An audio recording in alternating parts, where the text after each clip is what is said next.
Muy buenas noches, bienvenidos a Tolerancia Cero acá en CNN Chile y todas sus plataformas. Fin de semana largo con la vista puesta en la frontera norte. Allá crece la tensión por la crisis migratoria, particularmente entre Chile y Perú. De eso vamos a conversar con el ex canciller Heraldo Muñoz, un hombre de experiencia pero muchos años en América Latina. En momentos en que en algunos incluso se aflora esta añoranza de la Alianza del Pacífico. ¿Tiene vigencia eso? Se lo vamos a preguntar al exministro de Relaciones Exteriores. Y ahora, en otro plano, el litio sigue en la discusión colectiva y con sigilosas negociaciones entre Corfo y dos empresas que operan en el Salar de Atacama. A 10 días del anuncio presidencial, le vamos a tomar el pulso a la ruta del litio en una entrevista a fondo con la ministra de Minería, Marcela Hernando. Parte ahora, Tolerancia Cero.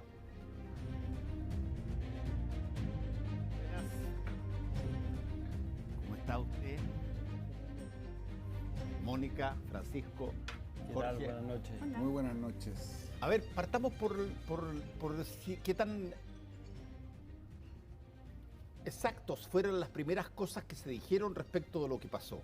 Se hablaron de situaciones bien especiales. Una, de que se estaban trasladando a personas a través de Perú para llegar a Colombia o Venezuela, y se habló de que había toda una logística detrás que incluso incluía a las Fuerzas Armadas chilenas. Eso es lo que se dijo desde Perú.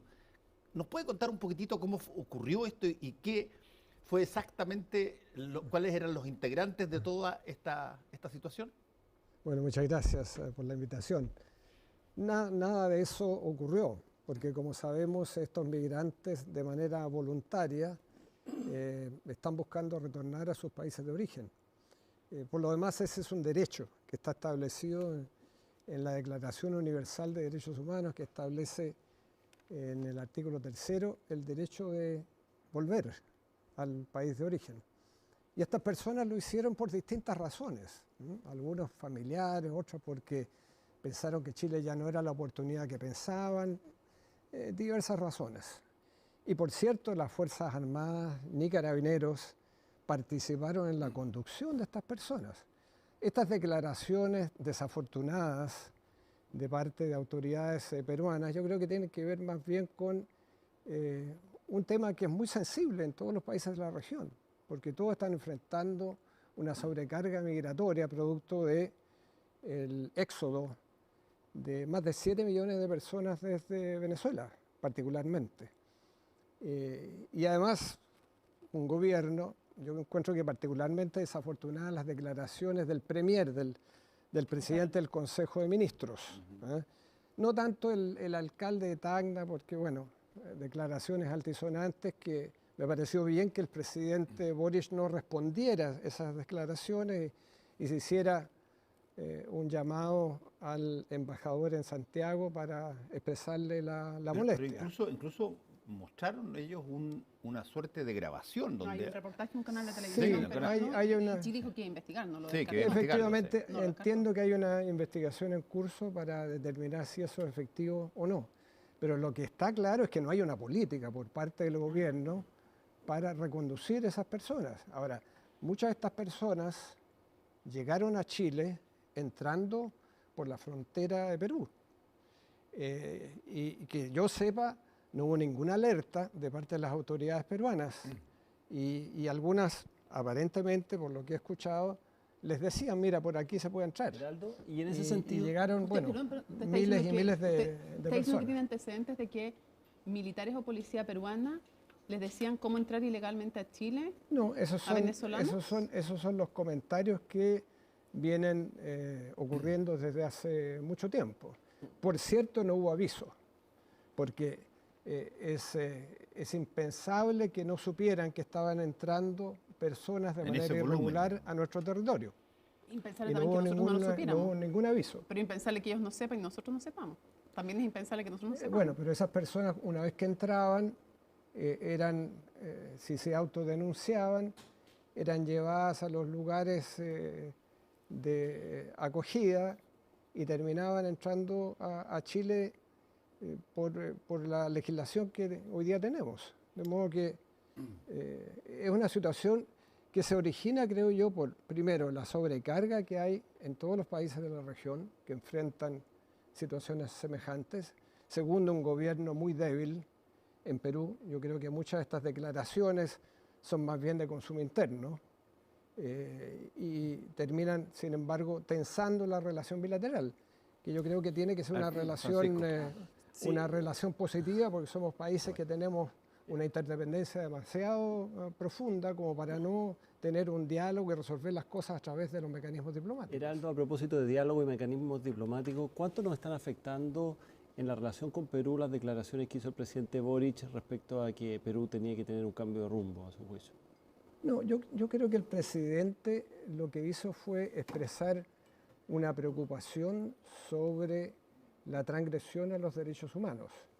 El presidente Boric, de hecho, no se sumó a una declaración liderada por el presidente Andrés Manuel López Obrador de México, donde básicamente se reconoce al gobierno del expresidente Castillo y básicamente se decía que el gobierno de la presidenta Boluarte es un gobierno ilegítimo.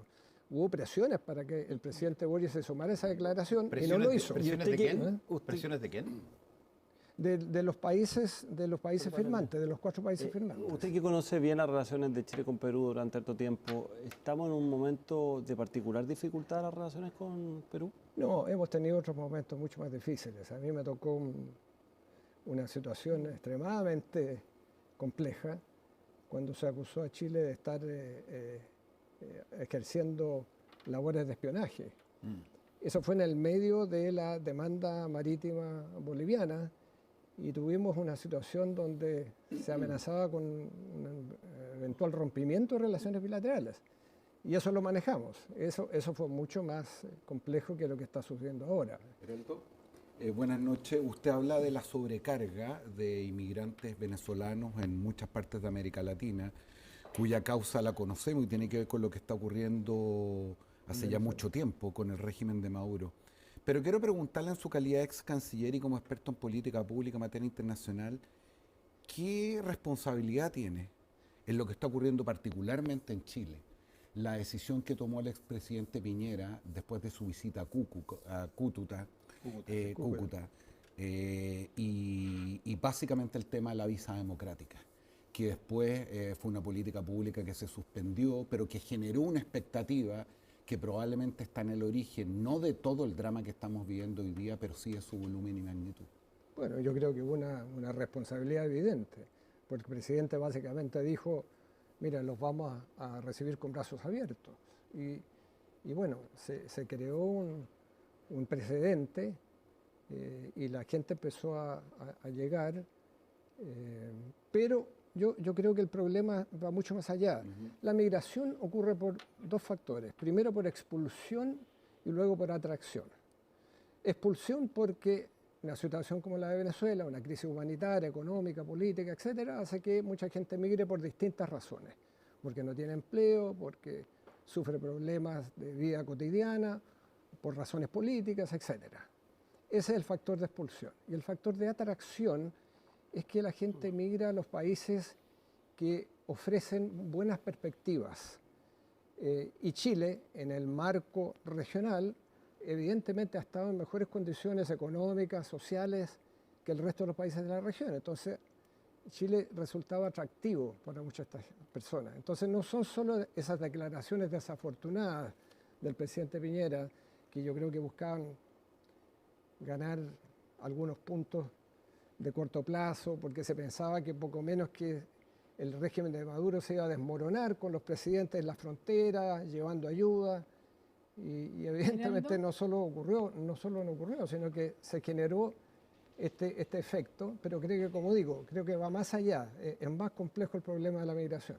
Vamos a volver al tema con Perú, pero antes, dado que usted hablaba de las razones y de las capacidades de los países para absorber inmigración, ¿usted coincide o discrepa con el canciller Van Claveren en que Chile copó su capacidad para recibir migrantes? No, yo estoy de acuerdo con él. Yo creo que es una opinión que merece respeto. Yo coincido con él. Chile tiene una población limitada. En Europa, cuando se acordó el sistema de cuotas, se basaba en dos factores: el Producto Interno Bruto y la población.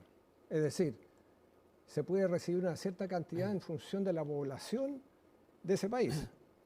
Y evidentemente que Chile, con una población de 19 millones, para tener 1,5 millones de migrantes, es una carga que llega al punto de agotarse. En tanto que Perú tiene 34 millones, es muy distinto. Entonces la cantidad de gente que llegue, porque eso significa una sobrecarga de los servicios, de la posibilidad de tener empleos, etc. Así que yo coincido con esa afirmación del canciller. Ahora, las cifras también en las que usted se basa son solo la población nacional versus la cantidad de migrantes, y se lo pregunto por los estudios que se hacen respecto de si es que realmente en todo el país está saturado o es en la zona norte y tal vez la metropolitana donde hay una saturación mayor, mientras en otras partes podría ser beneficioso seguir revisando y recibiendo migrantes. ¿O usted cree que todo Chile copó su capacidad de recibir migrantes? Bueno, lo mismo ocurre en Europa, porque en algunas ciudades y regiones se concentra mucho más la población migrante. Y evidentemente que en Chile tenemos una proporción muy mayor en el norte del país y en la región metropolitana. Pero me parece que, en primer lugar, yo creo que la migración es positiva. Yo creo que eso tiene que quedar estamos saturados. claro. No podemos recibir más migrantes. Yo creo que lo que es importante es que la gente que ha migrado a Chile esté regularizada. Obvio, pero usted coincide con la frase de Van Claveren de que estamos copados y no podemos recibir más migrantes. Yo encuentro que es una afirmación que merece todo mi respeto. No, pero más allá de respeto, ¿su acuerdo sí, o no? No, yo estoy de acuerdo con eso. No deberíamos recibir más migrantes. Además, políticamente, creo que la situación, migrantes irregulares. No, pero es que la frase de Van Claveren fue migrantes. Es verdad. Por eso le pregunto a usted yo creo que hay que hacer un intermedio, un cuarto intermedio, como va a decir, a ver cómo enfrentamos un problema que aqueja a muchos otros países latinoamericanos, de manera que quienes migren tengan reales posibilidades. Por eso, pero ¿estamos saturados o no de migrantes o la frase es exagerada? No, sigo diciendo que estoy de acuerdo con esa frase. Pero en relación a eso, la pregunta es, ¿cómo se conjuga entonces en un país civilizado las legítimas necesidades e intereses, por de pronto de seguridad, con la cuestión humanitaria que está involucrada? Dejando el asilo y el refugio, creo que alguna vez, si la memoria me puede fallar, le leí a usted un tuit donde decía que la inmigración no era un derecho humano. ¿Usted sigue sosteniendo eso? Que la migración no es un derecho humano. No es un derecho humano. No, el derecho a migrar existe, absolutamente. Sí.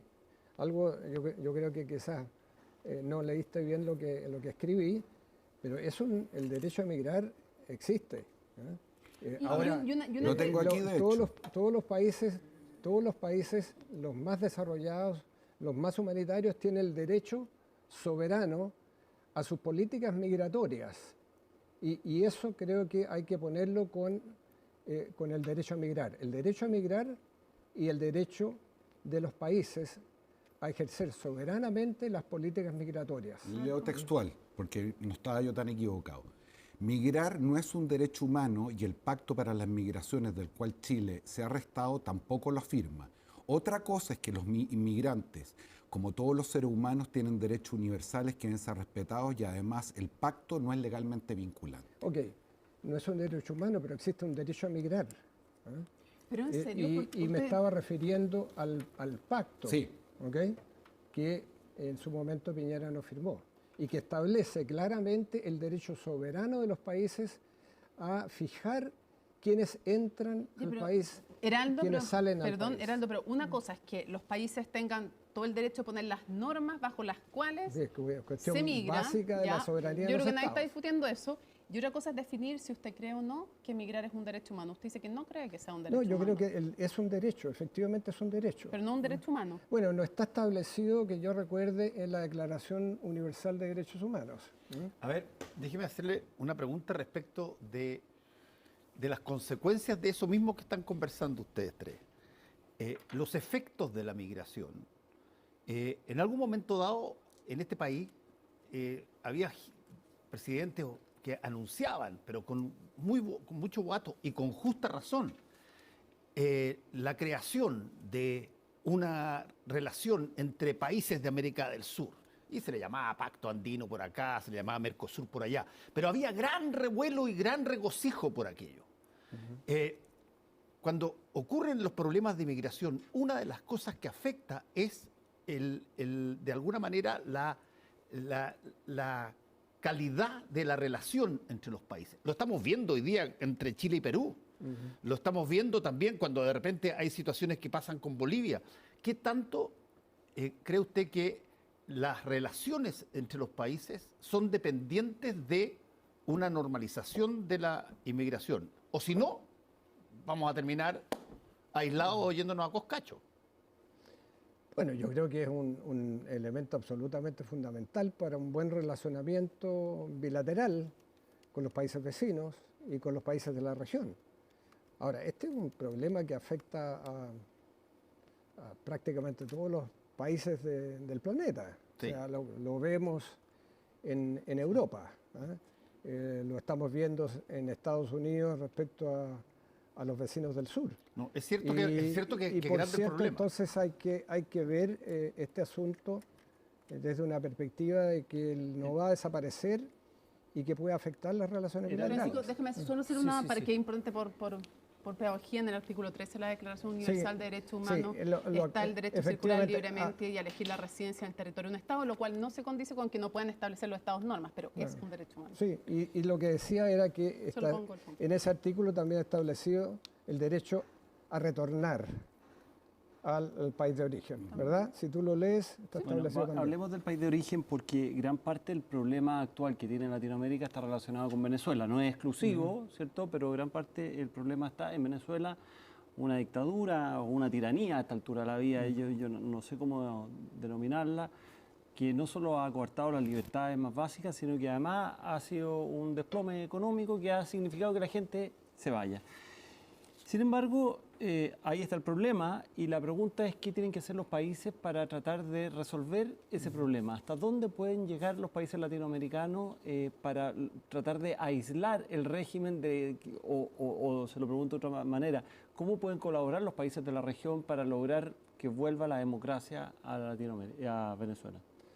Bueno, hubo una reunión ahora hace una semana atrás, de hecho al comienzo de la semana, en Colombia, que el anfitrión fue el presidente Petro, para justamente enfrentar este dilema de la situación en Venezuela. Pero Petro no se ha mostrado muy crítico con Maduro. No, más bien se ha mostrado bastante. Pero yo creo que apunta de repente, son presidentes que tienen una cierta legitimidad los que pueden tener la capacidad de interlocución con un régimen como el de Maduro. Y aquí lo que apunta a esa reunión. En primer lugar, a que existan elecciones libres, transparentes y garantizadas,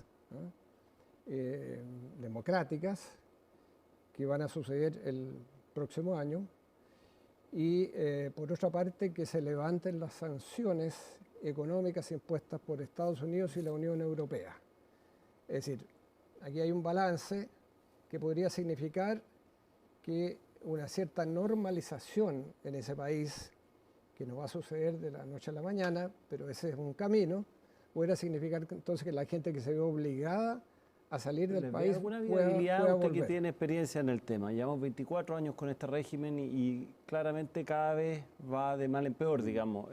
No es fácil, Francisco, y yo participé en la negociación en Santo Domingo, donde las partes se sentaron a negociar.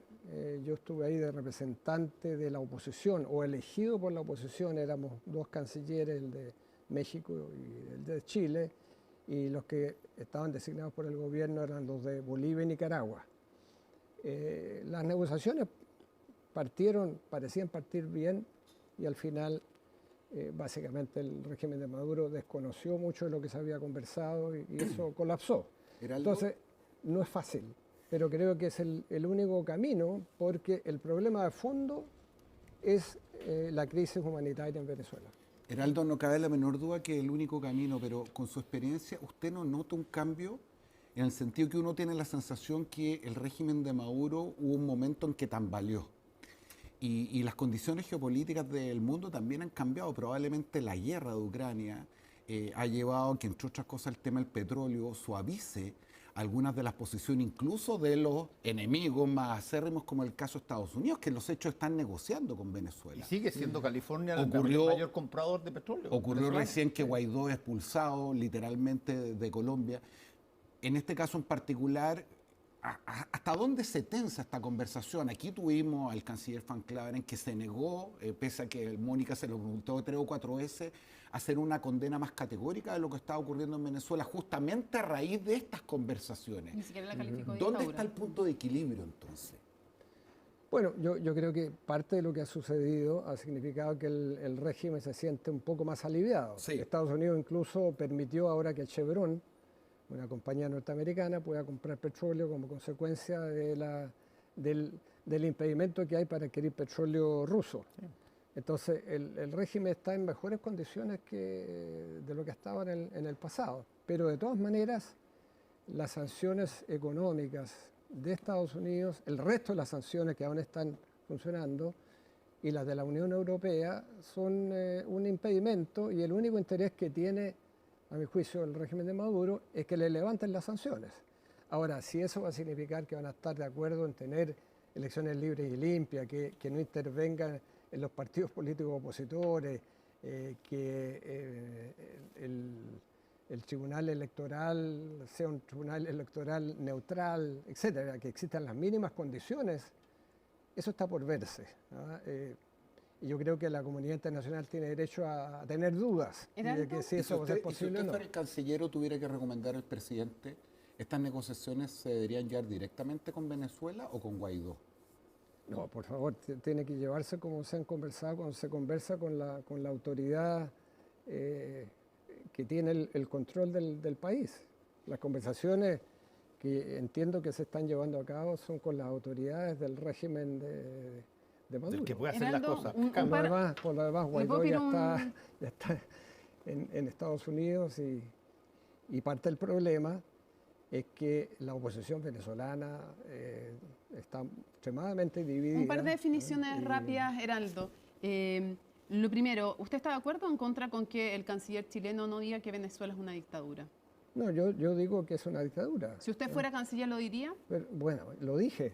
No, si fuera canciller ahora, en estos momentos, con el problema migratorio incluso, ¿lo diría? Pero un canciller tiene que ser cauto, tiene que ser prudente. Si aquí los objetivos que Chile Por eso que le pregunto si lo diría o no lo diría hoy día. Bueno, pero es que yo encuentro que el canciller Van Claveren ha sido prudente para obtener objetivos que son más importantes que simplemente hacer una declaración. Ya, porque nadie, creo yo, en el gobierno, y ha sido el propio presidente de la República, ha dicho claramente, ha criticado las violaciones a los derechos humanos y la falta de democracia en Venezuela. Vamos a otro tema. Se requiere? ¿Es factible un corredor humanitario vía, no sé, Ecuador, Perú, Colombia, o directo a Venezuela? ¿Usted cree que Venezuela quiere solucionar este tema?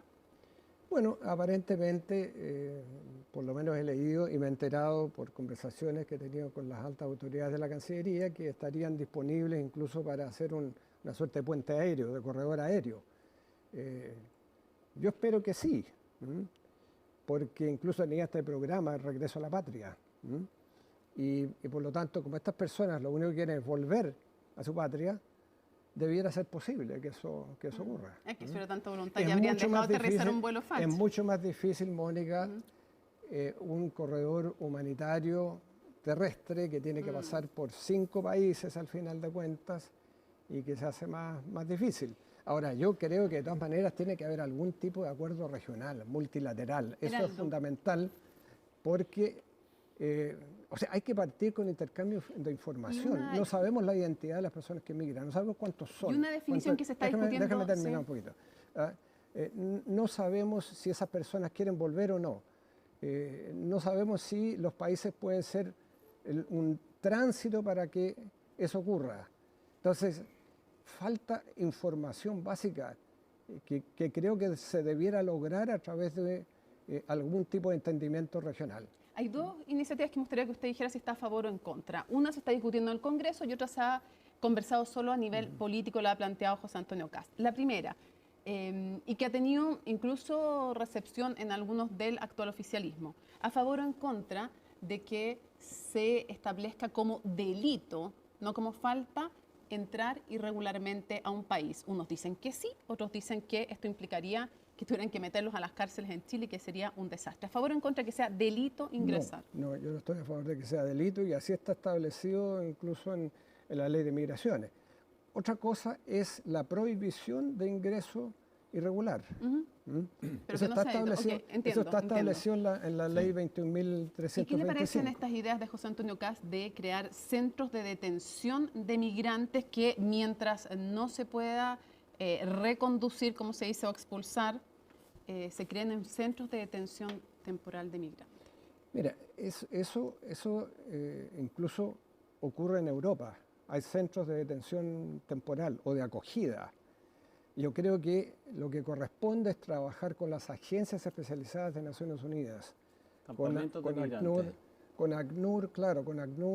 con la Organización Internacional de Migraciones, para que no tengamos una situación como la que hay hoy día en la frontera, en la línea de la Concordia, donde la gente coloca, carpas hechizas, sin agua, sin alimentos, sin útiles de aseo, y el alcalde de Arica tiene que asumir esa tarea.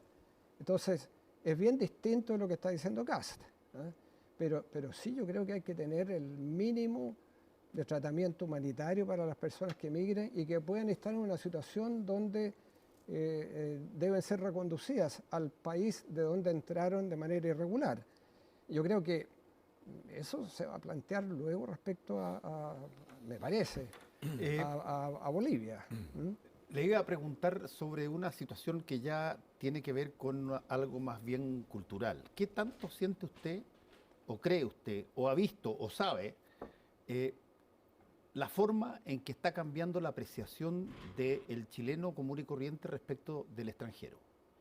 En este sentido, porque estas cosas no se ven en el corto plazo, estas cosas se ven en el largo plazo. Algún día, yo espero que no, le toque a una situación relativamente similar de un grupo de chilenos otra vez, tener que emigrar rápidamente y se van a pasar cuenta. Por lo tanto, la pregunta es, ¿qué tanto todo lo que ha pasado en materia de migración ha cambiado, a su juicio, la percepción que se tiene de esta frase, y queremos al amigo cuando es forastero, que se cantan todas las canciones nacionales? Yo creo que ha habido un cambio, lamentablemente, ¿eh? Porque como ha llegado mucho migrante en un corto tiempo, la actitud de los chilenos, y las encuestas son claras al respecto, ha cambiado. Al inicio era distinto, porque si uno mira las encuestas hace 2 años atrás, la mayoría estaba a favor de la migración. De hecho, si uno ve como la primera ola de migración, era claro el aporte que estaban haciendo. Incluso si uno mira en términos de la productividad del país, mejoró un 1,3%, luego de que la productividad en Chile no había mejorado durante largos años. Y eso fue por el aporte de los migrantes. Eso está establecido en la Comisión de Productividad. Pero eso cambió con la entrada irregular y bueno, puede penarnos en el futuro. Yo espero que no sea necesario que tengamos de nuevo una dictadura que no solo exilia, sino que asesina, desaparece, censura, silencia. Espero que eso nunca vuelva a ocurrir, pero yo creo que aquí estamos frente a un fenómeno extraordinariamente difícil para muchos países de la región y para muchos otros, mucho más allá de nuestro hemisferio. Heraldo Muñoz, muchas gracias por haber estado con nosotros hoy día aquí en Tolerancia Muchas Cero. gracias por la invitación. Hacemos una pausa y volvemos.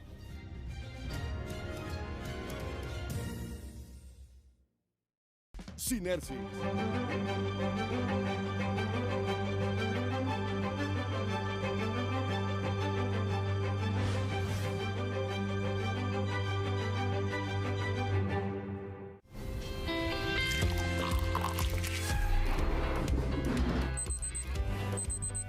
Para empezar un nuevo día necesitas estar bien informado y en CNN Chile te acompañamos en el inicio de tu jornada. A diferencia de ayer, hoy las temperaturas subirán considerablemente por la tarde. Actualidad, reportajes y datos para tomar las mejores decisiones. El precio de las bencinas no cede. Y a continuación, en nuestro reportaje revisaremos los pequeños cambios que pueden accionar un impacto positivo en la salud de las personas. CNN AM, nada nos despierta y conecta más que estar bien informados. Te esperamos en CNN AM junto a Fresia Soltó. Desde las 6:30 de la mañana, CNN Chile. Vamos más allá. Economía, distante para algunos, cercana para nosotros. Algo que tú ya bien sabes. Siempre atento a indicadores. Capitán de tus inversiones. Del grupo de los informados. Al tanto de nuevas necesidades, materias primas y noticias internacionales. Para decir con autoridad, he ahí una gran oportunidad. Sigue moviendo tu dinero en el momento justo, con la inversión correcta, junto a Agenda Económica. De lunes a viernes, a las 8:20 horas, por CNN Chile. Vamos más allá. A las 13 horas te invitamos a hacer una pausa cargada de información, porque cuando necesitas ir más allá, nosotros te entregamos lo que debes saber sobre el país, la economía, el mundo y las opiniones que han marcado la pauta.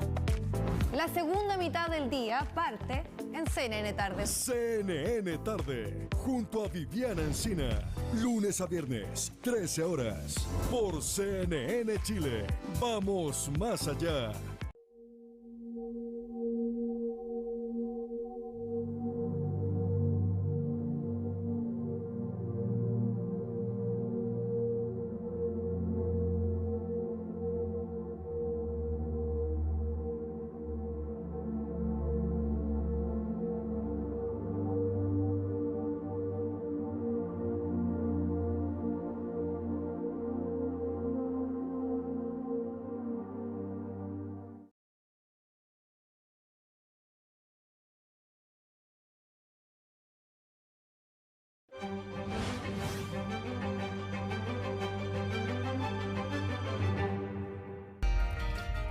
Qué lindo sería todo esto, pero con más color, como el desierto cuando está florido. Y así damos la bienvenida al desierto florido, un fenómeno que llena de color nuestro país. A nuestros días le haría bien un poco de calma, como la que se siente allá, en las Torres del Paine. Y las Torres del Paine realzarán aún más su belleza, con las nevadas que recibirán por la tarde. Riquísimo el café y sería mucho más rico si llegara la brisa de La Serena. Y La Serena estará despejado con agradable brisa marina. Hay que aprovechar muy bien estas verduras y estas frutas. La falta de precipitaciones afecta a gran parte del país. Acompáñanos en CNN Tiempo, donde conocerás el clima para disfrutar de tu tiempo. CNN Chile, vamos más allá.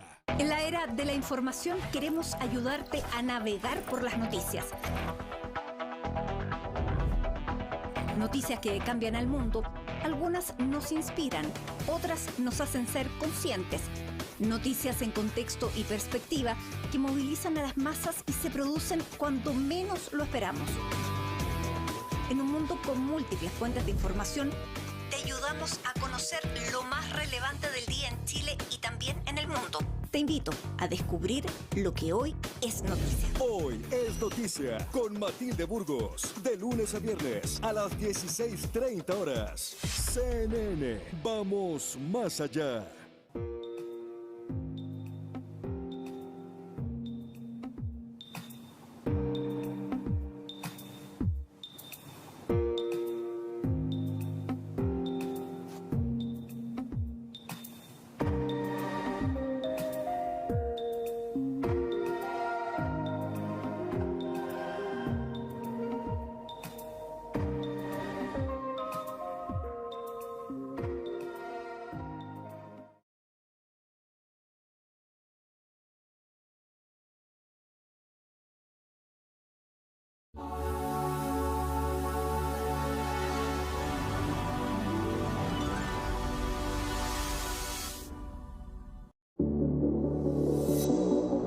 tiempos cambian y exigen estar informados. Y al final del día, esos cambios pueden ser para mejor. Como cuando cambian las fórmulas para descubrir soluciones que dan vida. O como cuando cambiamos los caminos para cuidar el planeta. Desde ahora cambia la forma de dar las noticias y juntos, con información y análisis, vamos más allá. CNN Prime, junto a Mónica Rincón, de lunes a domingo, 20:30 horas. CNN Chile, vamos más allá. Cuando termina el día, las noticias necesitan verse de una forma distinta. Con nuevos enfoques y puntos de vista. Con una última mirada que nos permita entender que lo que vivimos hoy será clave en la conversación de mañana. Última mirada. Con Fernando Paulsen, de lunes a jueves en un nuevo horario. Desde las 23:30 horas, por CNN Chile. Hoy necesitamos ir más allá, darle una vuelta a las cosas. Ven a darla en Futuro 360. Porque si le damos una vuelta con innovación, podemos extraer, por ejemplo, agua del aire. Y si le damos una vuelta con tecnología, descubriremos cómo utilizar nanorobots en operaciones complejas. O si le damos la vuelta usando la ciencia, podemos sorprendernos o incluso llegar a vivir en otro planeta. Información. Estamos de vuelta aquí en Tolerancia Cero y nuestra próxima invitada es la ministra de Minería, Marcela Hernando. Muchas gracias por estar acá. Muchas gracias a ustedes por la invitación. Un gusto saludarlos a todos. Bueno, metámonos al tiro en lo más novedoso y después hacemos una ampliación a quizás a otros temas que también son muy importantes en minería, que entre otros la preocupación que puede haber por la baja de producción de cobre. Pero el litio, que ha sido una discusión, de pronto pasó a hacer algo bien interesante, porque uno podría haber supuesto, dada lo que está pasando en el país en términos electorales, que se iba a dividir la situación en dos, así como entre gobierno y oposición respecto al litio, y no ha sido así, ha sido bien curioso. Hay un montón de empresarios que han dicho, ¿sabes?, que no es nada mala la idea de armar una empresa público-privada, etcétera. A ver, ¿cuáles son los contactos que se tienen y qué tan serio puede ser el que la empresa privada no se sienta muy parte de una empresa nacional del litio? Primero vamos a hablar de la Estrategia Nacional del Litio más que de la Empresa Nacional del Litio. Y en ese contexto yo diría que hay más entusiasmo que otras cosas. Tú me preguntas cuántos interesados hay. La verdad es que uno pierde la cuenta de cuánta gente lo va a ver a uno y están viniendo desde que nosotros asumimos. La directora de Investile decía el otro día que son aproximadamente 12 países interesados y más de 46 las empresas que han estado con Investile y se repiten. Normalmente van al Ministerio de Economía, van al Ministerio de Minería y por lo tanto, pero si yo te pudiera hablar de grandes bloques, yo diría que lo que más se nota en términos de interés e incluso por firmar algunos acuerdos en materia estratégica de provisión de minerales críticos está, bueno, por una parte Estados Unidos, por otra parte está el gobierno chino, pero también está la Comunidad Económica Europea y algunos países en particular y por separado, Australia, Canadá, etcétera. Entonces, desde el punto de vista de cuáles son las expectativas, nosotros la verdad es que estamos muy optimistas respecto de esta estrategia. Y respecto de formar alianzas público-privadas, hay diferentes tipologías de empresas que tienen interés en asociarse con el Estado para estos efectos. Para algunos pudiera ser no tan atractivo, digamos, los más típicamente mineros, pero otros que están en otras partes o en otros eslabones de la cadena del litio sí están interesados y muy interesados. Sí, bueno, hay hartos temas relacionados con esto de la estrategia, pero uno de los aspectos bien centrales de la estrategia es que el control de todas estas alianzas público-privadas va a estar en el Estado. Quiero preguntarle, ¿cómo define control a su juicio? No en todas. Lo que hemos dicho es que cada salar es un universo en particular. Sí, sí. Pero en el salar de Atacama se asume una negociación en la cual el 51% tiene que ser del Estado y en los otros salares también, salvo en en los SEOL que se hagan exploraciones, pero ha quedado siempre muy claro en la estrategia, y así lo han dicho todas las autoridades, usted mismo, de que el control pasa a ser parte del Estado en cada una de esas asociaciones. ¿A qué se refiere con el control? ¿A qué nos referimos? A que nosotros valorizamos aquello que existe allí, que es una riqueza que le pertenece a todos los chilenos, que no es renovable, y como recurso estratégico le asignamos un valor que versus lo que va a poner el privado, el Estado está aportando más de lo que está aportando el privado. Si tú me quieres convencer de que el privado va a poner más, tendrán que convencernos a nosotros. Sí, pero la pregunta es dónde se toman las decisiones en esas empresas, porque el propio vicepresidente de Corfo ha dicho, nosotros no sabemos nada de litio. En Codelco, de acuerdo a lo que todos conocemos, tampoco. La pregunta es entonces, en esa sociedad 51% en manos del Estado, ¿quién toma las decisiones de esa empresa? A nosotros nos interesa tomarlas como Estado. ¿Por qué? En aquellos salarios que son estratégicos. ¿Y por qué? Porque este es un elemento que tiene sus implicancias geopolíticas. Y cuando tú eres un privado, no te vas a fijar en los aspectos geopolíticos a la hora de definir quiénes van a ser tus clientes o cómo les vas a vender a tus clientes. Y en ese contexto a nosotros como Estado nos parece que hay cuestiones que son fundamentales en las cuales el Estado debe tener su voz y voto. Ahora, en ese contexto, si es el 51% de las acciones, si es un pacto societario, la verdad es que ahora es Codelco el que tiene en este minuto la misión de conseguir las mejores alternativas, tiene márgenes que... Pero ¿no le parece un contrasentido, ministra, de que en el fondo todos los actores desde el Estado han dicho nosotros no sabemos nada de litio y sin embargo usted dice que va a ser el Estado chileno que va a tomar las decisiones en cada una de estas empresas? A ver, ¿no hay un contrasentido ahí? No, porque nosotros no estamos hablando de saber respecto de cómo se explota y se produce el mineral. Nuestra asociación es precisamente para que los otros pongan su saber en la cosa técnica. Sí, pero en cualquier sociedad anónima lo que requiere es decir hacia dónde va, qué decisiones se toman en el fondo para lograr la mejor y mejores decisiones productivas. Entonces, ¿quién toma esas decisiones? Usted acaba de decir el Estado. Y dentro del Estado los propios involucrados han dicho nosotros no sabemos nada de esto. A propósito de producción y de minería, el Estado sabe mucho y Codelco sabe mucho. De cobre, pero no de litio, son cosas distintas. En minería y en decidir cuáles son las mejores inversiones, sí. Ministra, perdón que le haga un punto. No se puede, no se puede decir que el Estado es un ignorante. Punto 7 de lo que dice la Estrategia Nacional del Litio es que en los salares estratégicos se van a constituir asociaciones público-privadas con control de las decisiones productivas por parte del Estado. Sí. Productivas.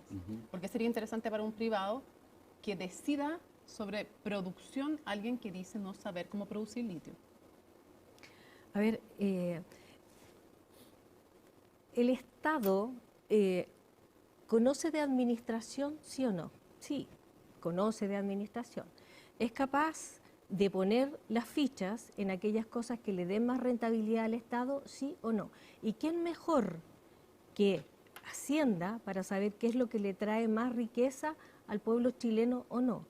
¿Quién va a cuidar mejor esos intereses? Es el Estado. Pero una empresa tiene todos que saber tienen de sus interés, recursos. todos tienen interés en que exista mayor rentabilidad y que exista mayor riqueza.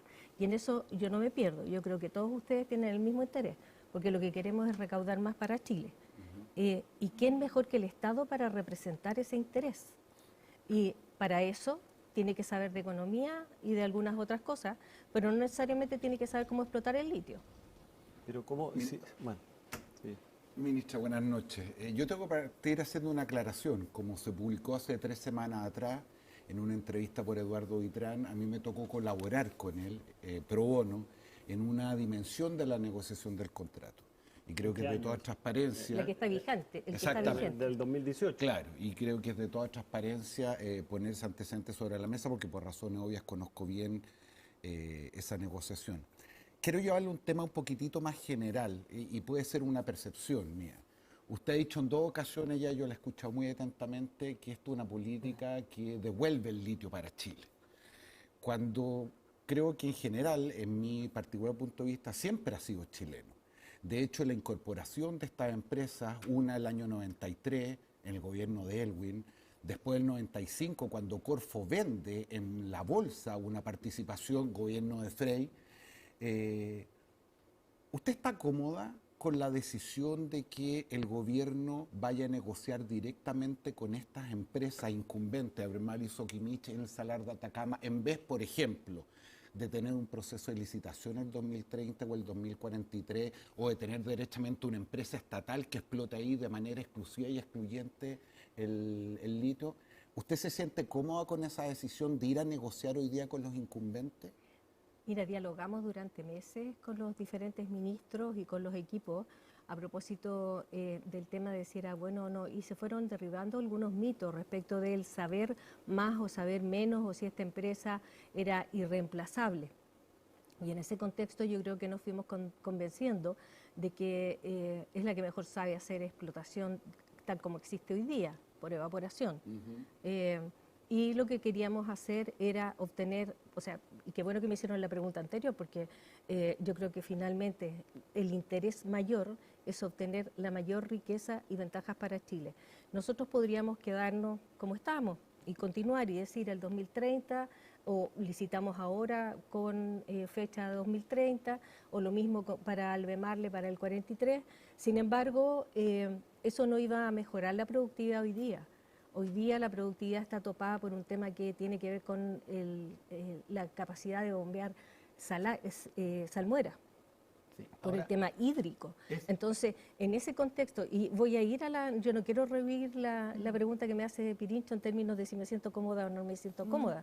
Yo creo que fuimos haciendo la evaluación económica de todos los escenarios posibles y cuáles eran las mejores cosas que podíamos hacer para el país. ¿Pero usted confía en SQM o preferiría que fuera otro su interlocutor?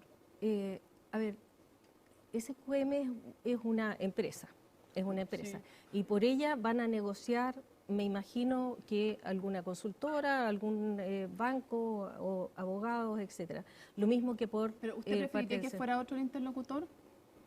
A ver, yo creo que SQM, entre comillas, y eso me lo preguntaron el otro día, salió en algún medio de comunicación, yo creo que SQM todavía no ha reparado la deuda con el Estado, pero eso es una cosa. Y otra cosa es que uno se enfrenta... ¿Deuda financiera o deuda política, ministra? De todo tipo. Hay un daño que es patrimonial, pero también que es... a la democracia. A la democracia. ¿Sabe por qué se lo pregunto? Porque usted cuando era diputada dijo la circunstancia que una empresa como la Sociedad Química y Minera de Chile controle la explotación de un material estratégico para nuestro desarrollo genera un riesgo presente y una amenaza para la consecución de metas de largo plazo. ¿A usted le parecía riesgoso que SQM siguiera en el negocio del litio? Riesgoso, y en eso no es... No, pero eso lo dijo como diputada, que era riesgoso que SQM estuviera en el negocio del litio. No estoy diciendo que no haya dicho eso, no estoy negando... ¿Cambió de opinión? No estoy negando ni he cambiado de opinión, lo que quiero hacer es un matiz. ¿Sigue pensando que es un riesgo? Quiero hacer un matiz, Mónica. Cuando uno tiene un elemento estratégico y hay un monopolio que está controlándolo, claro que hay un riesgo estratégico. Pero hoy día lo que hace esta estrategia es abrir el mercado y llamar a otros... ¿Ya usted le interpreta plenamente la Estrategia Nacional del Litio? Sí, yo llegué al convencimiento de que es lo mejor para Chile. ¿Sí? Y aquí en esto obviamente hay conversación y hay ceder de un lado y del otro y es negociar. De nuevo, ¿sabe por qué se lo pregunto? Porque usted decía cuando era diputada presentó una ley para expropiar y decía, creo firmemente que la única forma, año 2019 en la Cámara de Diputados como diputada Fernando, creo firmemente que la única forma de recuperar el litio para los chilenos es hacerlo a través de una expropiación que obviamente depende de la voluntad del gobierno. Además, el Estado debería definir si crear una empresa estatal para explotarlo directamente o para darlo en concesión. Pero usted decía que la única forma era expropiar. ¿Cambió de opinión?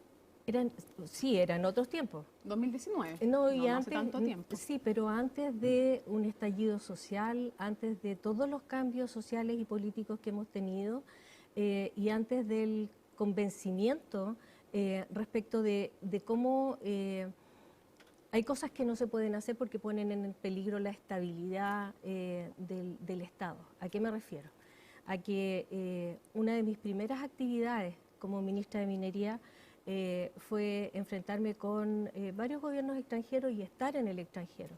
Y en ese minuto, la inquietud fundamental de los gobiernos extranjeros y de las empresas era sobre la estabilidad. O sea, otra cosa con guitarra. Yo no podría decir eso porque yo fui intendenta, entonces no es que nunca haya estado en el Ejecutivo. Estaba planteando la expropiación. Sí, porque en ese minuto me parecía que era lo que había que hacer. Y ahora no cree que eso es lo que hay que hacer.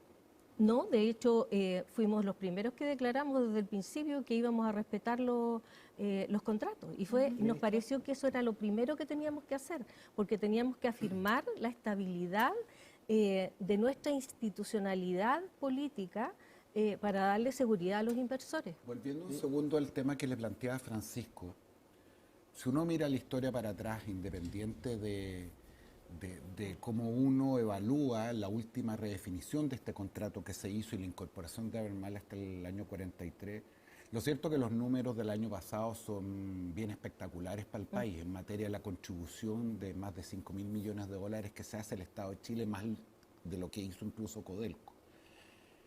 De nuevo, una pregunta respecto del control. En el Salar de Atacama, como en otros lugares, ¿sería posible tener una modalidad como, por ejemplo, se hizo en algún minuto en la sanitaria, que es que el Estado tuviera mayor propiedad, el 50+1, pero que el control y la gestión estuviera en manos de quienes han venido explotando el litio? Nosotros no estamos cerrados a ninguna alternativa. Ni para el Salar tampoco. No, para ninguna alternativa en las modalidades que sean. Y aquí lo que hay es un mandato del presidente a Codelco y a Corfo, pero para que explore todas las alternativas y elija la mejor para el país. Ahora, déjeme hacerle una pregunta. Es interesante lo que ha pasado a raíz de lanzar esta Estrategia Nacional del Litio. Yo vengo escuchando desde hace muchísimo tiempo que hay que hacer algo respecto del litio y todos los gobiernos se pelotean la cosa durante un rato y finalmente no pasa nada. Ok. Y también me parece interesante que así como ha habido gente que se asusta particularmente en el ámbito privado señalando de que aquí se va a generar una relación donde el Estado va a ser el que toma todas las decisiones y que eventualmente sería mejor que fuera al revés, las sorpresas que han salido han sido bastante interesantes. Hoy día hay una entrevista en el diario La Tercera a Francisco Javier Errázuriz, que es muy interesante, porque no solamente dice que están felices con la Estrategia Nacional del Litio, que él no tiene ni un problema en reunirse y armar un equipo con el gobierno, sino que además dice de que ellos pueden aportar en formas mucho menos contaminantes para sacar el litio, que hay que decirlo, que emana de la salmuera de los salares. Y por lo tanto genera un daño ecológico bastante grande en algunas ocasiones. Bueno, ¿cómo se va a tomar esta decisión entre aquellos que encuentran que vale la pena intentarlo, con aquellos que miran, pero con absoluta reserva, esto de que aparezca el Estado con una acción mayor que los privados? Yo creo que mientras más oferta haya de socios, encuentro que es mejor. Uno de los objetivos que nos hemos planteado es precisamente abrir a otros actores y a que no exista tampoco por parte del Estado un elegir a dedo. Los salarios que están en este minuto asignados a Codelco o a Enami, ellos tienen toda la libertad del mundo con la reglamentación, las leyes que existen hoy día para buscar sus socios. Y lo pueden hacer a través de licitaciones, y a nosotros nos parece que es una buena forma el que lo hagan a través de licitaciones. Pero también Sin embargo, ministra, no van a licitar al parecer en el Salar de Atacama. Perdone que le insiste, porque a propósito de esta percepción que tengo yo de su incomodidad, justamente tiene que ver con una negociación con los actuales incumbentes. La pregunta es ¿por qué se explora la licitación en los otros salares y en este, que viene siendo la joya de la corona, digámoslo de alguna manera, se va a negociar directamente con los que están hoy día operando? Hay una cantidad de cosas que nosotros hemos conversado y cuyos detalles yo no te puedo dar, porque estaría entregando algunas herramientas que tienen que ver con la negociación propiamente tal, y eso está entregado a Codelco. Así que por favor, así hay algunas cosas que no puedo entregar. Sin embargo, decir que no solamente el tema de las licitaciones, porque puede haber algunos salares donde haya pertenencias por otros minerales y que haya algunas empresas que ya han explorado sobre litio y que por lo tanto nosotros entendemos y respetamos ese, entre comillas, derecho preferente que podrían tener. Ministra, quiero preguntarle por los dos actores que ha puesto el Estado en primera línea, que es Enami y Codelco. Primero por Enami. ¿A usted la satisface el gobierno corporativo que hoy día tiene Enami? No, estamos preparando una ley para cambiar el gobierno corporativo. Perfecto. ¿Y usted cree que hoy día Enami tiene los equipos suficientes para liderar una estrategia empresarial? Esto se hace a través de filiales. Y las filiales tienen gobiernos corporativos que nosotros estamos diseñando. Nosotros tenemos una filial en Enami que acaba de cambiar su composición, la integran 6 directores que son ajenos, digamos, al aparato ejecutivo de Enami. Se integran algunos ejecutivos porque hay cosas que se tienen que operativizar y por lo tanto es importante que haya un abogado, etcétera. Pero ellos tienen ahora la tarea encomendada por el directorio de Enami de diseñar precisamente un gobierno corporativo que aísle esta filial y le dé la sustancia y los equipos profesionales y los contrate para apartarlo absolutamente de lo que es la estructura de la Enami que se dedica al fomento. Y déjeme preguntarle ahora de Codelco. Codelco es una empresa autónoma. El gobierno lo mandató y quiero preguntarle si esto fue tratado en el directorio de Codelco y fue una decisión del directorio. Yo no pertenezco al directorio de Codelco ni tampoco asisto a su... claro, y siempre hemos tenido a Codelco. Pero hemos tenido el respeto y además la absoluta convicción de que esto es una decisión de directorio. Y por lo tanto entiendo que el presidente del directorio, que es la persona con la que nosotros hemos hablado, ha mantenido absolutamente informado al directorio. Pero una breve pregunta, ministra, a propósito de esto. Esta vez no va a ser una negociación entre el gobierno o el Estado y una empresa, va a ser una negociación entre 2 empresas. Sí. Por lo tanto, como usted lo sugería, va a ser una negociación entre 2 directorios. Sí. Ok. Más allá de los expertos, los abogados, en fin, que se llenarán por lado y lado.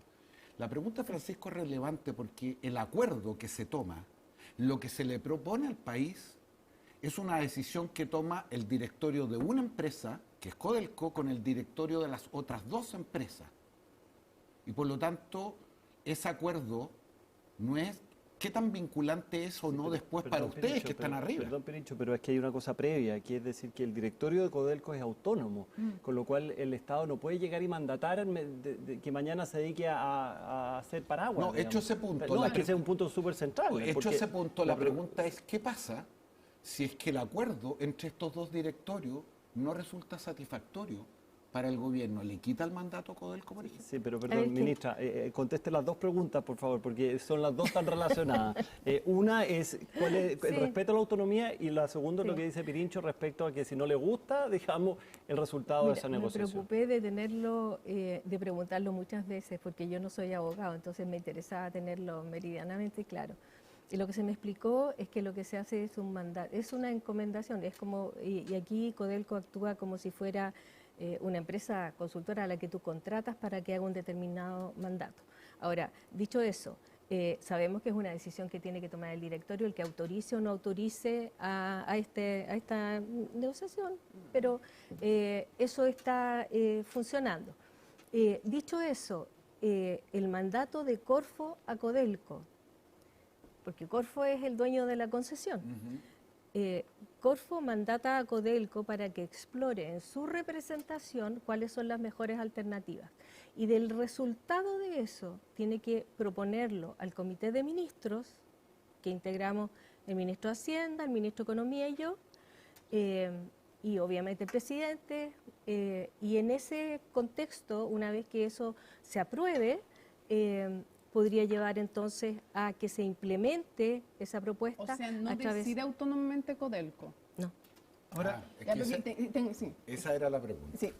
Y otra preguntita más, aprovechando de que estamos hablando de la negociación. ¿Es factible pensar, como algunos creen, que durante este año se cierre una negociación con SQM? ¿Cuál es su expectativa? No digo que me firme qué va a pasar, pero ¿usted cree que es factible pensar que este año se llegue a un acuerdo con SQM? Yo soy súper optimista.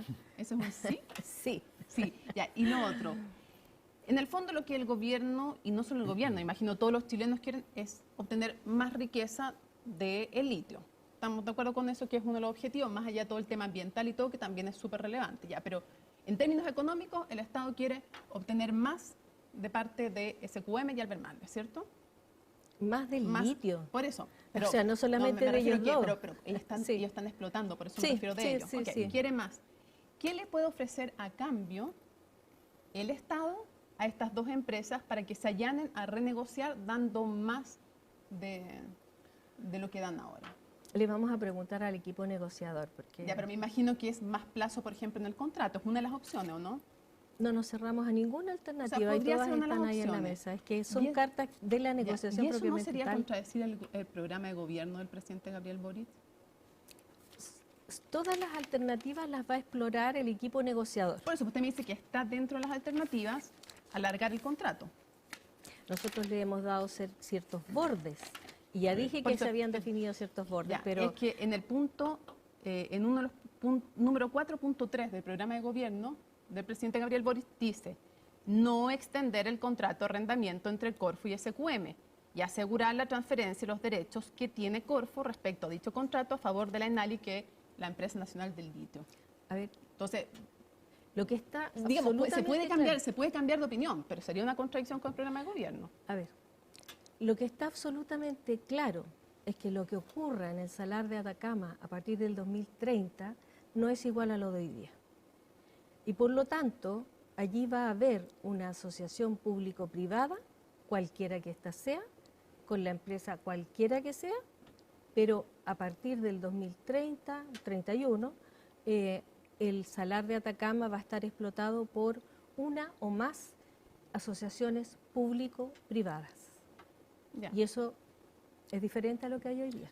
A ver, hay otra situación que con el tiempito que queda que es interesante. Una, desde el año 79 nadie puede explotar libremente el litio.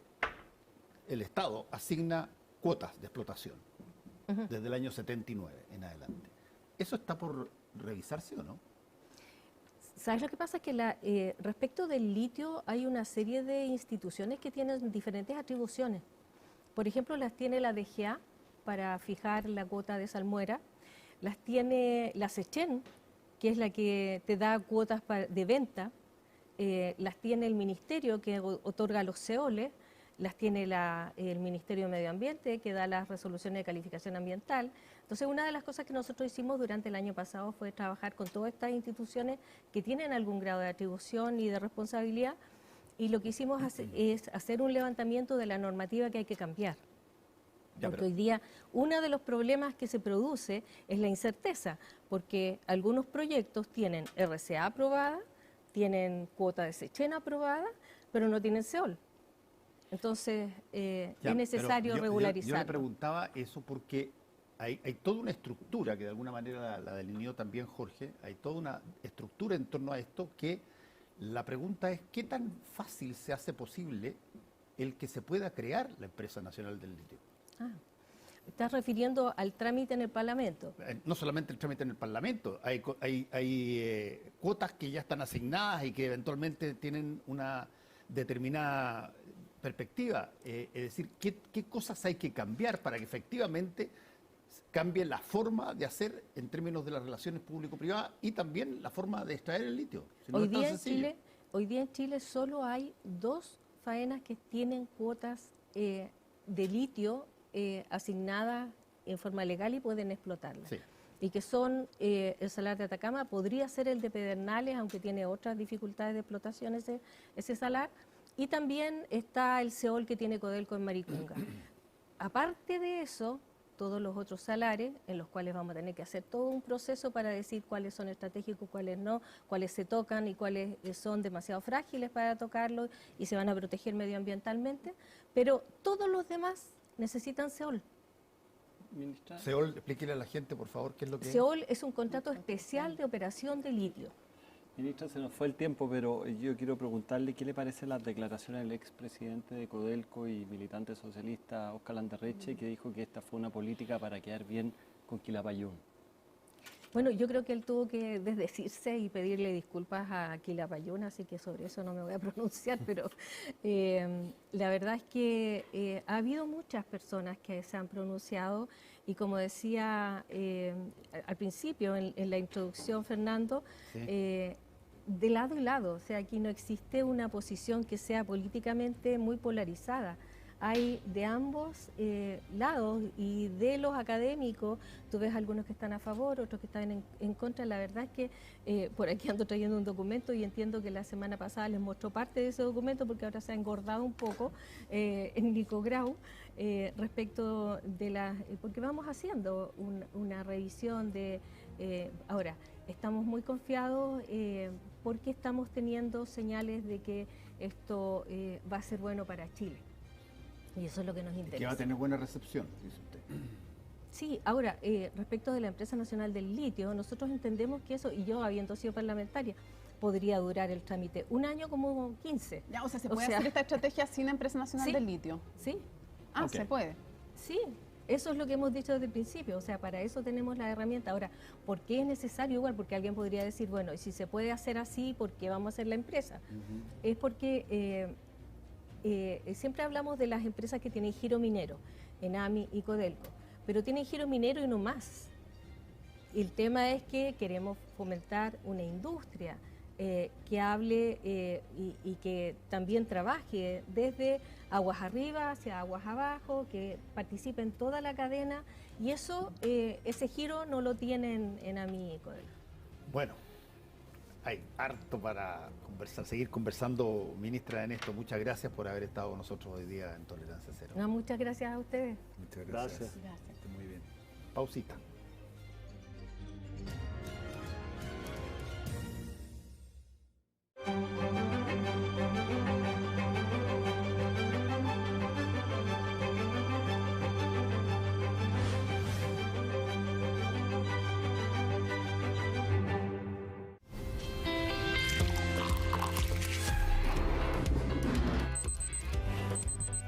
Para empezar un nuevo día necesitas estar bien informado y en CNN Chile te acompañamos en el inicio de tu jornada. A diferencia de ayer, hoy las temperaturas subirán considerablemente por la tarde. Actualidad, reportajes y datos para tomar las mejores decisiones. El precio de las bencinas no cede. Y a continuación, en nuestro reportaje revisaremos los pequeños cambios que pueden accionar un impacto positivo en la salud de las personas. CNN AM, nada nos despierta y conecta más que estar bien informados. Te esperamos en CNN AM junto a Fresia Soltó. Desde las 6:30 de la mañana, CNN Chile. Vamos más allá. Economía, distante para algunos, cercana para nosotros. Algo que tú ya bien sabes. Siempre atento a indicadores. Capitán de tus inversiones. Del grupo de los informados. Al tanto de nuevas necesidades, materias primas y noticias internacionales. Para decir con autoridad, he ahí una gran oportunidad. Sigue moviendo tu dinero en el momento justo con la inversión correcta junto a Agenda Económica. De lunes a viernes a las 8:20 horas por CNN Chile. Vamos más allá. A las 13 horas te invitamos a hacer una pausa cargada de información. Porque cuando necesitas ir más allá, nosotros te entregamos lo que debes saber sobre el país, la economía, el mundo y las opiniones que han marcado la pauta. La segunda mitad del día parte en CNN Tarde. CNN Tarde, junto a Viviana Encina. Lunes a viernes, 13 horas. Por CNN Chile. Vamos más allá.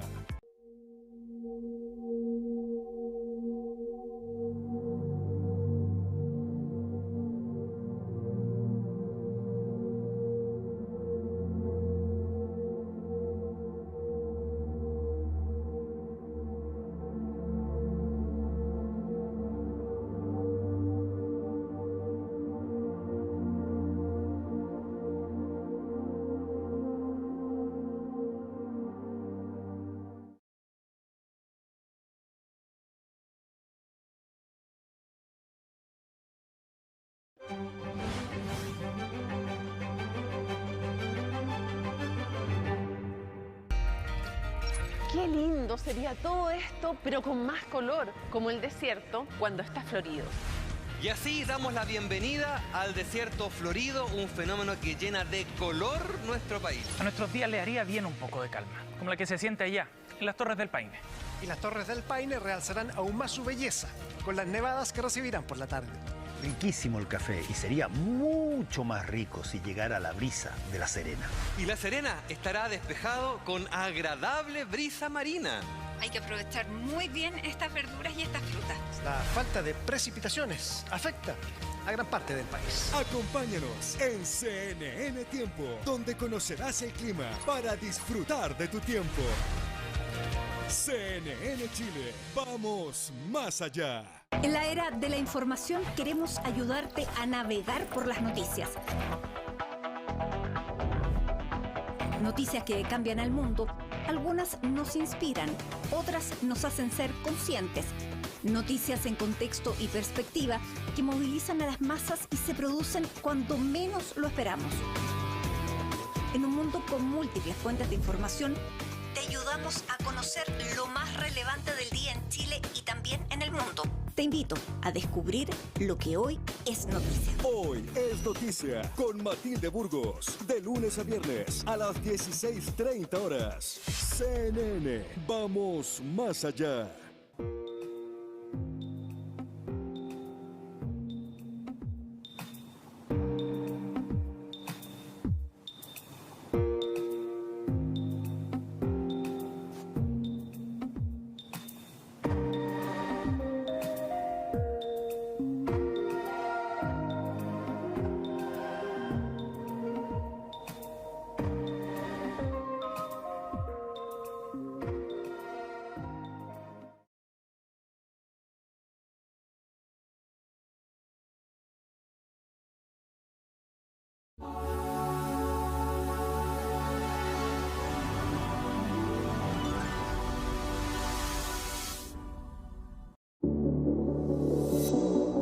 Los tiempos cambian y exigen estar informados, y al final del día esos cambios pueden ser para mejor. Como cuando cambian las fórmulas para descubrir soluciones que dan vida. O como cuando cambiamos los caminos para cuidar el planeta. Desde ahora cambia la forma de dar las noticias y juntos, con información y análisis, vamos más allá. CNN Prime, junto a Mónica Rincón, de lunes a domingo, 20:30 horas. CNN Chile, vamos más allá. Cuando termina el día, las noticias necesitan verse de una forma distinta. Con nuevos enfoques y puntos de vista. Con una última mirada que nos permita entender que lo que vivimos hoy será clave en la conversación de mañana. Última mirada. Con Fernando Paulsen, de lunes a jueves en un nuevo horario. Desde las 23:30 horas, por CNN Chile. Hoy necesitamos ir más allá, darle una vuelta a las cosas. Ven a darla en Futuro 360. Porque si le damos una vuelta con innovación, podemos extraer... Estamos de vuelta y hay ciertas cosas que hay que Estamos a una semana. conversar, porque exactamente estamos a una semana de una votación inédita, un segundo proceso que va a buscar lo mismo que el primero que fracasó, Pero este tiene una particularidad que es interesante. Han dicho muchas personas las posibilidades de que este grupo tenga muy buen resultado, este grupo le vaya mal, esto, aquello. Pero para ser franco, ¿qué tanto sienten ustedes que las personas que van a ir a votar debieran conocer por quién ir a votar este próximo domingo? O sea, yo creo que esta es una elección particularmente, entre comillas, aburrida. La gente no sabe mucho por quién votar, hay pocos letreros en la calle, no hay mucho ambiente electoral, pero que sin embargo se está jugando mucho. O sea, no solo respecto a la Constitución, se está jugando respecto a la hegemonía al interior del gobierno, entre derecha e izquierda, adentro de la derecha. Déjame ponerte la pregunta de una forma más dramática todavía. Yo creo que conozco pocas elecciones que hayan habido en este país que yo recuerde que tenga la gente menos información sobre quiénes son las personas y qué representan las que van a votar, salvo cuando tengan la etiqueta de un partido político asociado. Pero eso no es casual, no es casual. No es casual. Y entre otras cosas tiene que ver con algo que contradice lo que dice Francisco, es decir, yo tiendo a compartirlo contigo, pero no es la percepción que existe en los ciudadanos. ¿Qué cosa? Que esta es una elección donde los ciudadanos sienten que no se juega algo muy relevante. Exacto. ¿Por qué? Primero, porque después de la frustración, el enojo y el bochorno de la experiencia pasada, probablemente no hay un espacio más controlado que el que vamos a incurrir ahora, con expertos, con bordes, con árbitros. El sistema electoral lo que hace en una elección senatorial grande con sistema proporcional es que más o menos sepamos cómo se va a comportar y si hay algo respecto a lo cual parece que no tenemos grandes incógnitas es que este va a ser un proceso más bien gris, tranquilo, sin sobresalto y con un proyecto que va a ser aprobado, claro, no sin una mayoría. Hay una cosa que trasciende de eso. Pero lo otro que yo creo que le quita probablemente en el imaginario colectivo dramatismo es que no es una elección binaria. Esta no es una elección plebiscitaria, es con voto obligatorio, pero sobre candidatos. Sí. Y uno podría decir, tal vez esto podría ser un ensayo de lo que podría ser una lista cerrada, porque la gente no distingue muchos rostros, salvo algunos conocidos, pero tampoco, porque las listas no se han encargado de crear una identidad ideológica, salvo el Partido Republicano. Claro. La verdad es que es bien difícil. La gente también, ¿eh? Sí, pero salvo ellos, es difícil encontrar cuál es el sentido ideológico de cada una de las listas en un tema tremendamente complejo. Pero espérate, una cosa más. Además de aquello, creo que los temas, además en la franja y en las conversaciones, no son los que tienen que ver realmente con los que se zanjan en la Constitución. Y por lo tanto hay una distracción respecto de lo que es... y además no es el tema que más preocupa a la gente hoy día. Hoy día el tema que preocupa es seguridad y migración. Y nos venden como si esos fueran los temas que van a abordar los consejeros constitucionales y no es así. ¿Sabes cuál creo yo que va a ser la gran novedad de este resultado electoral? Y esa va a ser la mayor paradoja, que es que en una elección aparentemente fome, tranquila, predecible, los grandes ganadores individuales van a ser los extremos. Es decir, estamos en pronóstico. Nos vamos a sorprender esa noche. Nos vamos a sorprender esa noche con la votación del Partido Republicano, que no solamente pudiera ser el partido más votado, sino que el efecto que eso tenga en la derecha es equivalente a lo que va a ocurrir al frente con el éxito, creo yo, electoral del Partido Comunista y lo que eso pudiera generar al interior de la izquierda. O sea, yo estoy de acuerdo con esto de la elección gris que dice Pirincho, pero justamente ese es el punto que quiero remarcar. Acá hay tres cosas que se están jugando. Primero, oposición versus gobierno. ¿Cuánto va a hacer esto? Primera cosa. Segunda cosa, al interior del oficialismo, ¿cuál de las dos almas va a primar? Y no son las dos listas, porque el Partido Socialista hay que pasarlo para el otro lado para poder sumar esas dos cosas. Y tercero, lo que tú dices, dentro de las tres derechas, digamos, la derecha populista, la derecha ultraconservadora, voy a decirlo, hay que entrar más en cada una de esas etiquetas, y la tradicional, digamos, la centro derecha que conocemos. ¿Cómo se van a mover eso? Entonces, al final de cuentas, en esta elección que tú has catalogado de gris, que probablemente sea de ese estilo, va a marcar mucho hacia adelante, no solo respecto a lo que va a significar la posibilidad de aprobarse la Constitución, porque si están los extremos va a ser muy difícil que ello ocurra, sino además de las hegemonías que van a haber en la política. Yo creo que además va a haber que fijarse en dónde, porque no es lo mismo que un partido sea el más votado y disperse su votación a lo largo de Chile, que la concentre en un sector del país, porque eso le puede servir, por ejemplo, para una elección presidencial, donde tenga los votos le sirve, pero le puede hacer más difícil la gobernabilidad si solo logra elegir pocos parlamentarios porque está muy concentrado en un sector de Chile. Eso, y creo que va a condicionar también la discusión, evidentemente, de la comisión de expertos, por ejemplo, el tema del 5% como un límite a lo mínimo para que puedan tener representación parlamentaria los partidos. Y también creo yo, y a mí me importa muchísimo este tema, creo que también va a dar cuenta de las posibilidades de que se garantice la paridad en una propuesta constitucional. Perdón, pero hay un punto bien interesante en esto. En todo el proceso anterior de la convención, en todo ese proceso anterior, prácticamente los caciques grandes, históricos, tanto de la derecha, pero sobre todo de la centroizquierda, se restaron. No fueron parte de eso. Y hoy día entraron a esta votación un montón de grandes. Entra Carmen Frey, entran un montón de personas que vienen de esa situación y que tienen imagen ya establecida. ¿Qué tanto eso puede hacer que aquí se produzca una melcocha en materia de, llamémoslo así, de personas, consejeros que van a llegar a ser elegidos, donde una vez más no solamente están dando las cosas por los extremos, como de alguna manera dices tú, sino que además se estén dando por el retorno de viejos cuadros que parecían absolutamente despedidos de la política chilena? Lo que pasa es que, sí, eso es correcto, pero mi explicación es menos esperanzadora que la tuya. Es decir, si tú tienes una elección que en general no tiene grandes incentivos, que sin embargo para ser candidato y resultar electo son muchos los problemas o muchos los pocos incentivos para seguir una carrera después, en una elección de territorios vastos que son caros, el top of mind, como dicen en inglés, es decir, el efecto de recordación es muy relevante. Sí. Fíjate que en esta elección los candidatos o son, ¿cómo decirlo de manera elegante?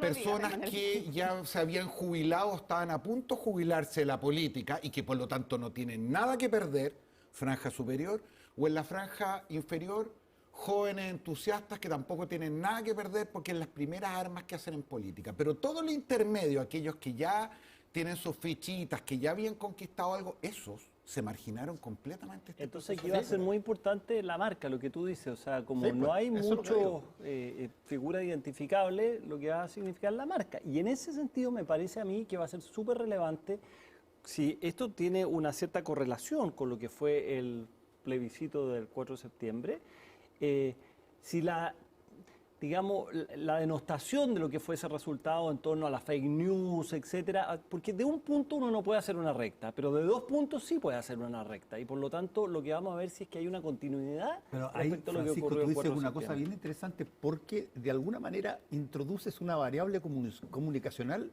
interesante.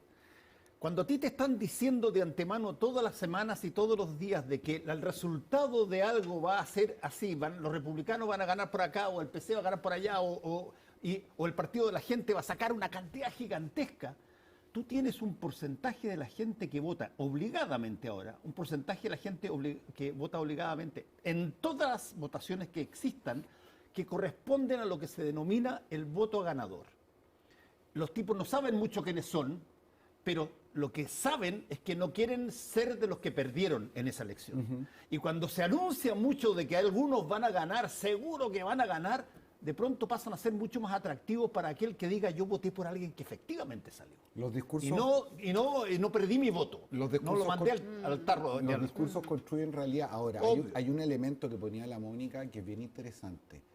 Si el tema seguridad e inmigración no es parte de esta elección y sin embargo ha influido mucho, lo que entonces tenemos que mirar de los resultados electorales, más que lo que ocurre acá, es cómo eso proyecta las 2 elecciones que tenemos al frente. Es decir, no hay nada más importante en seguridad e inmigración que, por ejemplo, una elección municipal, que es la que vamos a tener el próximo año. ¿Y para qué te digo la presidencial? Es decir, este resultado no vale para esta elección, vale para que empiecen a transpirar o empiecen a celebrar cada uno al interior de las respectivas coaliciones. Uno se pregunta si no va a significar que transpiren algunos, si eso los lleva a llegar a acuerdos a los que no llegaban y que logren armar alianzas con coherencia ideológica y estratégica. Pero yo además quisiera poner otro punto.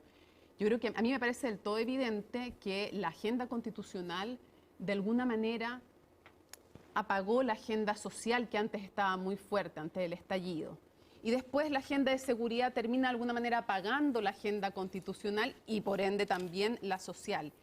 Y en la constitucional, sin embargo, en la discusión tanto de la comisión de expertas y expertos como en el consejo que va a haber después electo, va a ser una de las batallas tal vez más importantes, el Estado social de derecho, cómo se define versus el Estado subsidiario. Entonces creo que es complejo el hecho que... No se contrapone, ¿no? Unos dicen que sí, otros dicen que no, pero más allá de eso, me parece grave que justamente donde va a haber una discusión central pues, no le estemos poniendo atención y por otro lado que en las políticas públicas y la discusión del Parlamento ¿cuánto se ha pagado esa agenda social? Porque las demandas siguen Francisco, estando. perdona, yo, si te entiendo bien lo que tú acabas de decir, ¿a ti te daría lo mismo que se pusiera Chile es un Estado social de derecho o Chile es un Estado subsidiario? Porque tú dices que son lo mismo. No he dicho que son lo mismo, digo que no se contraponen. Bueno, no se contraponen. Entonces, ¿te daría lo mismo que se pusiera uno u otro si no se contraponen? No, pues, si una cosa es que no sean iguales y otra cosa es que no se contrapongan. ¿Y?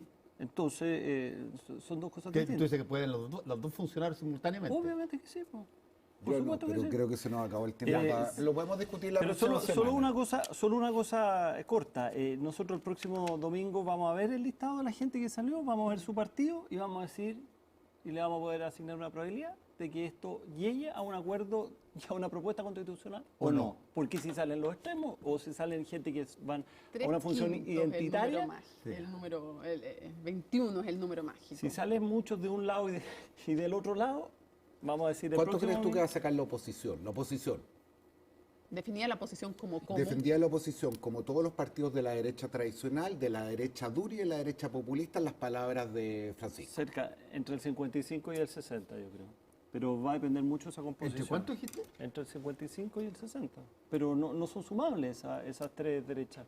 Porque el Partido de la Gente, ¿dónde está? El Partido Republicano, ¿qué interés tiene de generar acuerdos? Entonces, depende mucho cuál es la composición que está... Lo que pasa es que ese pronóstico es interesante por otra cosa.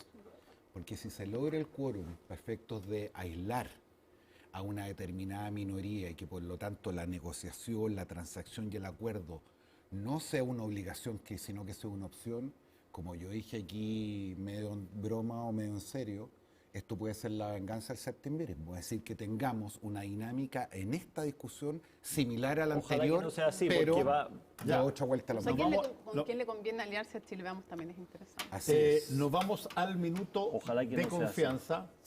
Francisco, tú partes. Otro día discutimos del Estado subsidiario de derecho, ¿ya? Mi minuto de confianza tiene relación con los hechos dramáticos que vimos el día jueves pasado en las cercanías de Cañete, donde fue, digamos, un búho escolar, fue recibido con 30 tiros. En algún momento se intentó, no sé si justificar, pero se trató de explicar el hecho diciendo que se pensaba que iban contratistas forestales, como si eso fuera una razón suficiente como para que los agarren a balazo. Y después el fiscal dijo claramente que iba claramente con identificación de bus escolar. O sea, estamos frente a un hecho doblemente grave. A mí me parece que además el drama que generan estas cosas es que hemos perdido la capacidad de impactarnos. Esto ha sido una noticia, digamos, menor en todas partes, ha aparecido, pero de una forma menor. Y yo creo que nosotros, como sociedad, no podemos resignarnos a perder la capacidad de asombro. Cuando perdemos la capacidad de asombro, de admirarnos de estos sucesos dramáticos, trágicos, de estos hechos delincuenciales y terroristas, me parece que la sociedad realmente se repliega y se esconde frente a un hecho tan grande como ese. Yo creo que la forma de ganar esta batalla es primero asombrarse, luego condenar y en tercer lugar, ojalá que el Estado pueda ejercer la labor que tiene que ejercer. Muy bien, gracias. Jimena. Bueno. Perdón. Bueno. Sabiendo que es terreno fértil para la corrupción, el mundo municipal no ha sido escrutado con la rigurosidad que se merece. Y es grave en sí y más porque es un sector, el municipal, que es el primer y a veces el único contacto de las personas con el Estado y genera más confianza al menos que parlamentarios, jueces o el Ejecutivo Central, bueno, hasta que no la genere esa confianza. En estos días hay cargos formulados por la Contraloría contra el exalcalde Torrealba de Vitacura, que acreditan que dinero de corporaciones iba en sobres a sus bolsillos. Supimos de la insólita desaparición de escuchas en el caso Luminaria, sección Recoleta-Jadue, y ya hay objeciones en Contraloría al municipio, tiene que poder subsanarlas, tenía un tiempo para hacerlo, que dirigirá así Hasler por la compra en 8.000 millones de pesos de un inmueble que al vendedor le costó 4 veces menos. En estos casos no hay sentencia judicial, cierto, y rige la presunción de inocencia, pero debieran prender ciertas luces rojas. Avanza lento el Ministerio Público y ya es requete sabido que cuando el tiempo pasa la verdad huye. Nada ayuda que cada sector político calle o acuse persecución sobre el propio y se indigne con el del frente. Y los porfiados hechos vuelven a mostrar deficiencias legales, por ejemplo, sobre la ley del lobby. Si la autoridad solicita las reuniones y no el privado, entonces miren qué conveniente, no hay obligación de registrar la cita y tampoco entran en la ley del lobby las llamadas, los WhatsApp u otras formas de comunicación. ¿Están incluidas? No. Si la justicia no hace su trabajo, deja instaladas dos ideas súper peligrosas. Que todos son corruptos porque no se separa a inocentes de culpables, y dos, que da igual robarle al Estado porque no te pasa nada, demasiado evidente. Cuando la justicia tarda tanto, no es justicia. Jorge Navarrete. Yo tenía el mismo minuto que mi querida Mónica, pero lo dijo tan bien y de forma tan elocuente que suscribió todas sus palabras y jefe, no me rete, pero voy a cambiar mi minuto ahora. A propósito de la discusión anterior, creo que es muy importante llamar a votar el próximo domingo. Es importante porque votar no es solamente un derecho, es también un deber. Y significa hacernos parte de la comunidad política, suscribir su futuro y así, entre otras cosas, participar de los debates que nos permiten reclamar nuestros derechos civiles y políticos. Es importante votar porque América Latina es un buen ejemplo de cómo las peores tragedias, los más tristes experimentos fueron siempre antecedidos, pero siempre, de un momento donde los ciudadanos se retiraron del espacio institucional y dejaron en manos de pocos decisiones que nos conciernen a todos. Y también es importante votar para que distingamos entre la opinión pública y la opinión publicada. El día del voto se callan los ruidos, se acaban las redes sociales, los medios de comunicación y se pronuncian los ciudadanos. Y por lo tanto ese día a movilizarse para votar por una candidata o candidato, a movilizarse para votar nulo, si es que quieren, a movilizarse incluso para votar blanco. Pero lo que no se puede hacer es pretender reclamar, es pretender suscribir, es pretender tener derechos civiles y políticos y jugar este partido como si uno estuviera en la galería. Muy bien. Don Fernando. Quien se margina de las decisiones públicas o es Dios o es bestia, decía Aristóteles. Así que nadie sea ni Dios ni bestia. Bueno, y voten. Una vez más, un partido de fútbol termina anticipadamente en Chile en una batahola con petardos, incendios y destrozos. ¿Qué tanto lo ocurrido hoy entre la Universidad de Chile y la Universidad Católica es otro episodio más de violencia en los estadios o estamos ante una manifestación de rabia ciudadana que cubre variadas disciplinas y que por lo mismo no se saben leer sino solo como eventos individuales? El fútbol profesional, como la política profesional, se basa en la competencia. Unos pierden y otros ganan. Cuando el país se crispa al punto que todo parece reducirse a si ganan ellos o ganamos nosotros, los sentimientos que dominan la escena son el miedo y la rabia, y se trasladan allí donde haya una situación de ganadores y perdedores. Llamen selecciones, partidos de fútbol, situación económica, diferencias de género o de edad. A este fenómeno, el sociólogo Alberto Mayol en algún momento lo llamó malestar social, algo que ronda, que hace aflorar el miedo, que fuerza a tomar posiciones extremas y que estalla cuando menos se piensa. De la política al fútbol, del trabajo mal remunerado a la batalla de las identidades. Parece que estuviéramos en la hora de la rabia, que es por su ceguera e irreflexión la más peligrosa de todas las horas para la democracia. Oye, contemos qué hay el próximo domingo, Fernando. Bueno, tenemos todas las elecciones desde muy temprano hasta que se terminen los últimos recuentos con invitados. Vamos a tener acá. Acá estaremos. Vamos a estar junto con Mónica muy tempranito. Oye, todos los y todos los panelistas de panelistas Tolerancia también. Cero, los mejores invitados. Algunos van a estar más tiempo ¿No que viste ustedes. la citación? Te toca a las 8 de la mañana. Es que 9:30 entendí que era de la noche, no de la mañana. No, además de la noche, no. Además. Pero hay un tremendo equipo periodístico, está preciosa la promoción, ni les dio cómo está el escenario, el virtual, el que tenemos acá. Realmente un tremendo equipo desplegado, el trabajo que se ha hecho detrás de cámaras, a todos los equipos gráficos, técnicos, de producción, es un lujo de verdad lo que el trabajo que, Todo esto que ha hecho todo el equipo. todo esto para tratar de llegar a informarles lo que a usted le interesa, por cierto los resultados, pero incluso más allá de los resultados, una vez que se sepa la situación de esta próxima nueva convención, a ver, vamos a también a analizar qué significa lo que la gente del país ha hecho el día domingo próximo. ¿Me dejas hacer una nota al pie de página? Una cosa que dije hace un rato. Diga. Solamente por si acaso, cuando estaba leyendo el programa de gobierno, me refería al programa de gobierno de cuando estaba leyendo lo de no extender los contratos, del programa de gobierno de la primera vuelta, por si acaso hay alguna duda. Ya. Eso. Listo. Súper. Nos vamos. Muchas gracias a todos. Muy buenas noches a todos. Hasta luego. Nos vemos.